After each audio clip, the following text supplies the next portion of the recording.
How to add your card on all.com. Hi guys, welcome to this all.com tutorial. In this tutorial, I'll teach you how you can add your bank card.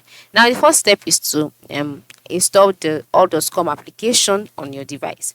After installing it, launch the app. After launching the app, you'll be brought to this home page. Once you're on this page, you'll see your welcome address, you'll see the search bar, you'll see the reward points, you'll see the classic benefits, you'll see current offers, etc. And then the next step is to move to the lower part of the screen. By the lower part of the screen, you'll see three icons displaying home bookings account. So just go ahead and click on account.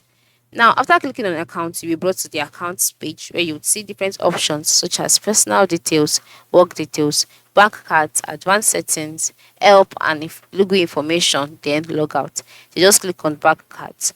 After clicking on bank cards, you can see the option add a bank card. So just click on it and then you'll be asked to select your bank card by selecting different types that are available. If it's American Express, Visa, or MasterCard. And then once you select the one that appeals to you, you'll be taken to another page where you'll be asked to enter your card number, the card holder's name, etc. And then once you're done inputting all of this, click on add this card and then follow the on-screen instructions. From there, that particular card will be added to your all.com account. It's that simple, right? So this is how you can add bank card to your all.com account. Thanks for watching and have a nice day.